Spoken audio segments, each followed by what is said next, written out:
भी एक महिला, आपके घर में भी महिलाएं हैं, अगर इस तरह का जघन्य अपराध आपके घर की बहन बेटियों या आपके खुद के साथ में हो तो मुझे बताइए क्या तब भी आप इस तरह के नहीं। जो मनुवादी व्यवस्था वाले लोग थे उन्होंने हिरण्यकश्यप के बेटे प्रहलाद को नशीली वस्तु का सेवन करना सिखाया, और सेवन ही नहीं बल्कि उसको नशे की इतनी बुरी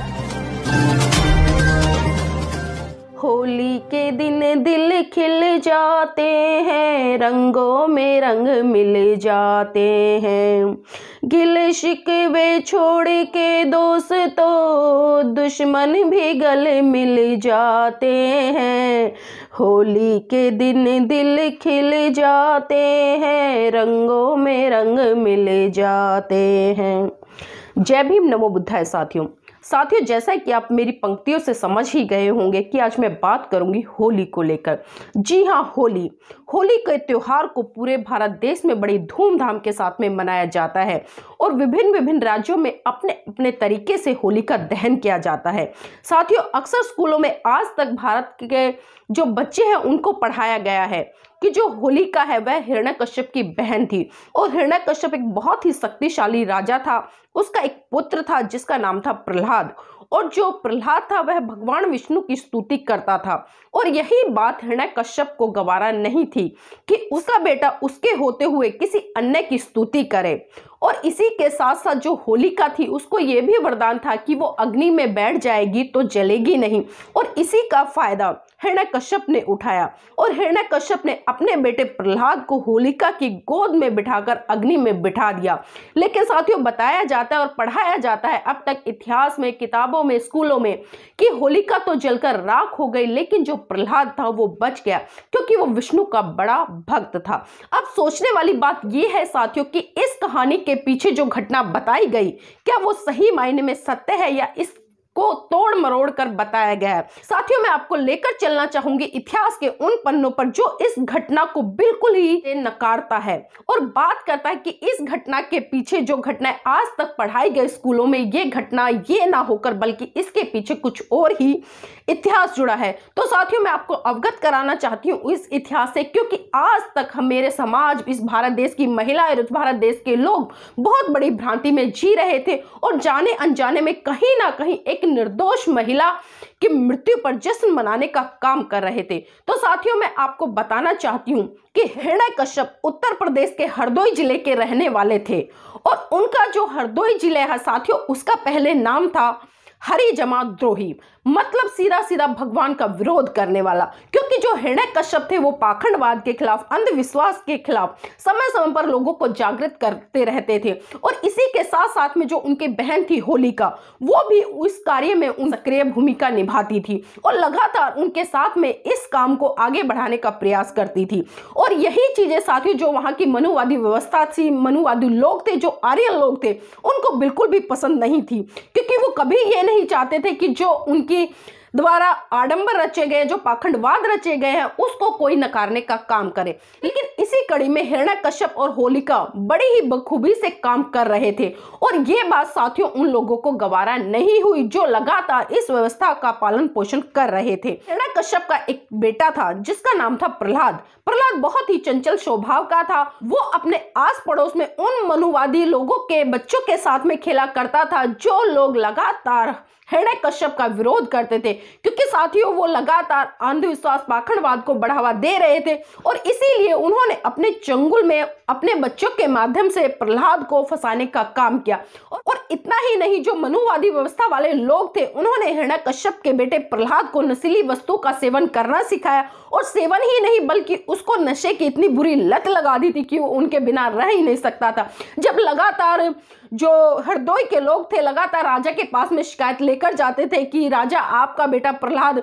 नशे की अवस्था में वहां पड़ा है या नशे की अवस्था में किसी से अनाप शनाप बातें कर रहा है, तो ये बातें कहीं ना कहीं हिरण्यकश्यप को बहुत ज्यादा अखरती थी कि जो मेरा राज्य है उसमें लोग कितने सुशासित तरीके से रहते हैं, लेकिन वहीं दूसरी तरफ मेरा बेटा ही मेरे नाम को लगातार डुबोने का काम कर रहा है। और इसी वजह से परेशान होकर उन्होंने अपने बेटे प्रहलाद को घर से निकाल दिया। कुछ दिन बीतने के बाद होलिका जो जो कि प्रहलाद की बुआ थी, उसका विवाह सुनिश्चित हुआ। जब हरदोई के सभी लोगों को शादी में आने के लिए निमंत्रण दिया गया, तब होलिका के मन में आया कि मेरे विवाह में सभी लोग उपस्थित होंगे, लेकिन वही मेरा प्रिय भतीजा प्रहलाद मेरे विवाह में अपनी उपस्थिति दर्ज नहीं करा पाएगा। तो ये प्रार्थना उसने अपनी भाभी, जो कि हिरण्यकश्यप की जीवन संगनी थी, उनके सामने रखी कि भाभी जी, मैं आपसे आग्रह करती हूँ कि मेरे विवाह में प्रहलाद को भी निमंत्रण दिया जाए। लेकिन उनकी भाभी ने कहा कि आपके भाई का तो आपको पता ही है कि वो प्रहलाद को लेकर कितना क्रोधित है, क्योंकि प्रहलाद ने जिस तरह से मनुवादी लोगों के साथ में मिलकर नशे जैसी चीजों को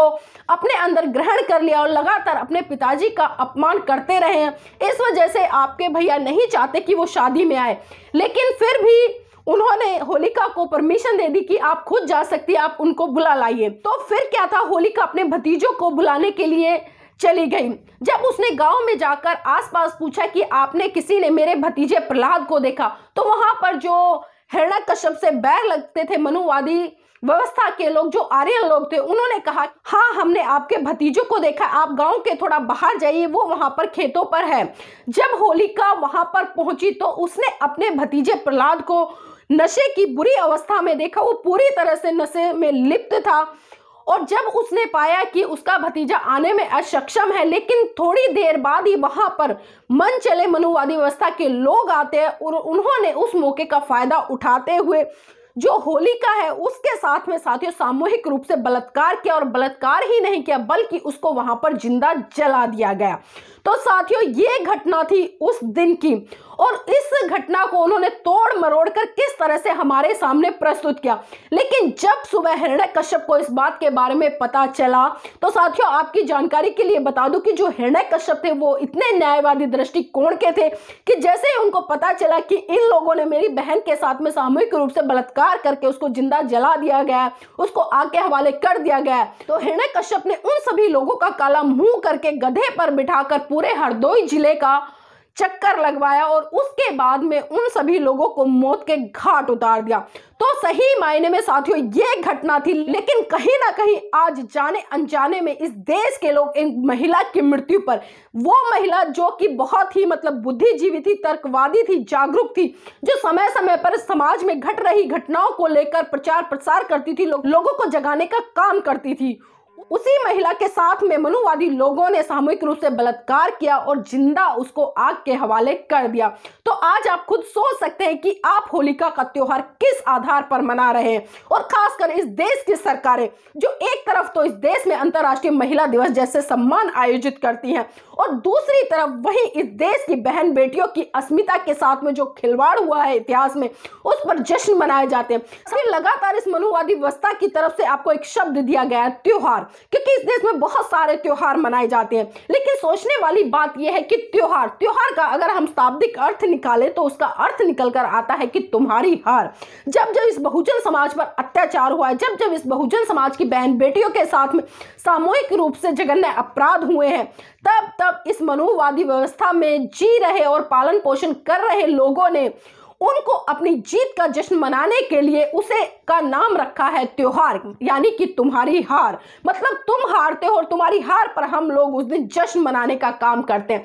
साथियों होली का त्योहार कोई त्योहार नहीं है, बल्कि एक तरह से ये जघन्य अपराध है, और वो अपराध जो इस देश की महिलाओं के इतिहास को धूमिल करता है और इस देश की महिलाओं की अस्मिता से लगातार खिलवाड़ करता है। खासकर मैं इस देश की समस्त महिलाओं से अपील करना चाहूंगी, क्योंकि आप इस होली के त्योहार को मनाने से पहले 100 बार सोचिएगा कि कहीं आप अपनी अस्मिता के साथ तो खिलवाड़ करने नहीं जा रही हैं, कहीं आप अपने आने वाले भविष्य पर सवाल खड़े करने तो नहीं जा रही हैं। और जिस दिन इस होली के त्योहार को मनाया जाता है, आप अच्छी तरह से जानते हैं कि समाज में रह रहे लोग इस दिन बड़े स्तर पर जुआ खेलते हैं, शराब का सेवन करते हैं और न जाने किस किस तरह की गंदी आदतों को पालने का काम करते हैं, उनके अपने व्यवहार में लाने का काम करते हैं। और रंगों के नाम पर इस देश की बहन बेटियों किस तरह से उनके साथ में छेड़छाड़ की जाती है, किस तरह से जगह जगह पर उनके पर्सनल पार्ट को छुआ जाता है। तो आप सोच सकते हैं कि किस तरह का त्योहार है ये त्योहार। अगर मैं सही मायने में बात करूं तो एक गंदी मानसिकता का त्योहार है, गंदे रंगों का त्योहार है। क्योंकि साथियों रंगों का कलरफुल होने से ये मतलब नहीं है कि खुशियों का त्योहार या रंगों का त्योहार, क्योंकि जब तक हमारे अंदर के रंग स्वच्छ नहीं होंगे, जब तक हमारे अंदर के रंग साफ नहीं होंगे, तब तक हम बाह्य रंग कितने ही ढोते रहे, कितने ही लगाते रहे, उनका कोई भी महत्व नहीं रह जाता। लेकिन मैं इस देश की सरकार से भी अपील करना चाहूंगी कि आप लगातार जिस इतिहास को आज तक विद्यालयों में पढ़ा रहे हैं कि होलिका के बारे में जो पढ़ा रहे हैं, हिरण्यकश्यप के बारे में जो पढ़ा रहे हैं, प्रहलाद के बारे में जो पढ़ा है, वो एक एक तथ्य आपका बिल्कुल गलत है। ऐसे तथ्यों को और ऐसे पाठ्य कर्मों में से इन चीजों को निकालना चाहिए, क्योंकि ये चीजें इतिहास को कहीं ना कहीं धूमिल करती हैं और इतिहास में जो जागरूक महिलाएं हैं उनकी अस्मिता के साथ में खिलवाड़ करती हैं। और खासकर मैं बहुत सारी महिलाओं से भी अपील करना चाहूंगी जो सोशल मीडिया पर लगातार होली की शुभकामनाएं देना शुरू कर रही हैं, क्योंकि हार पर जीत का जश्न, आप किसकी जीत का जश्न मना रही है, किस चीज की बधाई दे रही है? उस महिला की जो कि आपकी ही जाति की आती है। आप भी एक महिला, आपके घर में भी महिलाएं हैं। अगर इस तरह का जघन्य अपराध आपके घर की बहन बेटियों या आपके खुद के साथ में हो तो मुझे बताइए क्या तब भी आप इस तरह के त्योहारों को मनाएंगे? और साथियों, लगातार इस देश में कुछ विशेष वर्ग के लोग रहे जिन्होंने इस देश के इतिहास को धूमिल करने का काम किया और लगातार कर रहे हैं, लेकिन इतिहास में से बहुत सारी चीजें जागरूक लोग निकाल कर लाते हैं और हमारा नैतिक दायित्व बनता है कि उन चीजों को हम आपके सामने रखें। और साथियों, मैं आपके सामने बहुत बड़े सवाल छोड़कर जा रही हूं। सोचना आपको है, क्या आपको अपने घर की बहन बेटियों की अस्मिता के साथ खिलवाड़ हुए इन गंदे त्योहारों को मनाना है या एक नारी सशक्तिकरण की तरफ बढ़ना है? और साथियों, अब तक जितनी भी बातें मैंने बताई कि इस होली त्योहार के पीछे जो घटना है वो घटना क्या दर्शाती है और क्या आपको सीख देती है, ये आपकी बुद्धि और विवेक पर निर्भर करता है कि आपको इसको किस दिशा में और किस आधार पर जाकर सोचते हैं। मैं समस्त भारत देश के नागरिकों से अपील करूंगी और खासकर अपनी महिला जाति से अपील करूंगी कि ऐ मेरी मातृशक्तियों, इस गंदे त्योहार को मनाना आप बंद करें, क्योंकि ये त्योहार आपके लिए नहीं है बल्कि आपकी हार पर दूसरे लोग जो पुरुषवादी मानसिकता के लोग हैं, जो कि ब्राह्मणवादी व्यवस्था के लोग हैं, जो कि मनोवादी व्यवस्था के लोग हैं, वो लगातार आपकी अस्मिता के साथ में खिलवाड़ करने का काम करते हैं। तो आपको सोचना है कि सही मायने में आपको जो होली जैसे त्योहार है इनको मनाना है या इनसे कुछ प्रेरणा लेकर आपको भविष्य में आगे बढ़ना है। इन्हीं शब्दों के साथ में साथियों आपसे विदा लूंगी। जय भीम, नमो बुद्धाय।